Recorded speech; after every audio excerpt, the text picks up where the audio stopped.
नमस्कार। आज हम बात करेंगे इंडियन कॉन्स्टिट्यूशन के 36 अमेंडमेंट की जो 1975 में लागू हुआ था।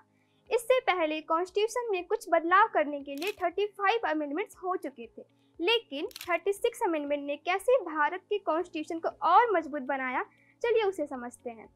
1975 में सिक्किम को इंडिया का फुल फ्लेज स्टेट बनाने का प्लान था। उसके लिए 36 अमेंडमेंट पास हुआ इंडियन कॉन्स्टिट्यूशन में। सिक्किम के चीफ मिनिस्टर ने इंडियन पार्लियामेंट से रिक्वेस्ट की थी कि सिक्किम को इंडिया का स्टेट बना दो।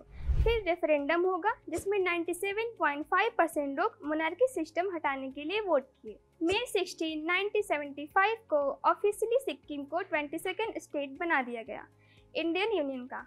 ये सब हुआ 36 अमेंडमेंट के जरिए। आइए अब बात करते हैं इसके हिस्टोरिकल बैकग्राउंड के बारे में। सिक्किम पे मुगल्स या ब्रिटिश का डायरेक्ट रूल नहीं था। यह अमेंडमेंट इंदिरा गांधी के टाइम में हुआ जब सिक्किम एक अलग किंगडम था चोग्याल के अंडर में। एक ओपिनियन पोल हुआ जिसमें 1975 में 59,637 वोट इन फेवर आए सिक्किम को इंडिया ज्वाइन करने के लिए, और सिर्फ 1496 लोग इसके अगेंस्ट थे। इस रिजल्ट ने लाया 36 अमेंडमेंट को। अब बात करेंगे इसके इम्पॉर्टेंट प्रोविजन के बारे में। इस एक्ट ने सिक्किम को फर्स्ट शेड्यूल में इंक्लूड किया, एक सीट दिया काउंसिल ऑफ स्टेट को और एक seat house of the people में, और एक न्यू आर्टिकल ऐड किया स्पेशल सर्कमस्टेंसेस और नीड्स के लिए। और अब सिक्किम फुल इंटीग्रेट हो गया है और इंडियन कॉन्स्टिट्यूशन, लीगल सिस्टम और एडमिनिस्ट्रेटिव स्ट्रक्चर के जुरिडिक्शन में आ गया। ये एक इम्पॉर्टेंट माइलस्टोन था इंडिया के लीगल फ्रेमवर्क में। अब सवाल आता है कि आखिर ये अमेंडमेंट क्यों हुआ।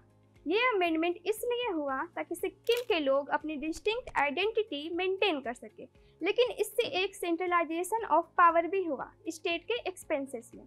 कुछ political parties special opinion poll को बाइकआउट किया और चोग्याल पे रैगिंग का आरोप लगाया। अपोजिशन पार्टी ने बोला कि पोल फेयर नहीं था और सिक्किम के लोगों की विल को एक्यूरेटली रिफ्लेक्ट नहीं किया। कुछ लोगों को लगता है कि अमेंडमेंट उनकी कल्चर और आइडेंटिटी को थ्रेटन कर रहे हैं, लेकिन स्पेशल ओपिनियन पोल ने दिखाया कि सिक्किम के मेजॉरिटी लोग इंडिया ज्वाइन करना चाहते हैं और इससे 36 अमेंडमेंट एक्ट पास हुआ। अब देखेंगे कि इसका ओवरऑल इम्पैक्ट क्या हुआ। अमेंडमेंट ने सिक्किम को इंडियन यूनियन में इंटीग्रेट करने में एक इम्पॉर्टेंट रोल प्ले किया। इससे पहले सिक्किम एक अलग किंगडम था, एक अलग स्टेटस के साथ।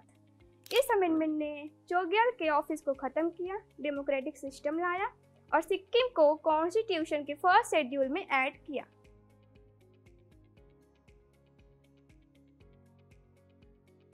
उम्मीद है आपको हमारी ये वीडियो पसंद आई होगी। अगर आपको और जानकारी चाहिए तो आप हमारे इंडिया लीगल चैनल को सब्सक्राइब कर सकते हैं। Thank you.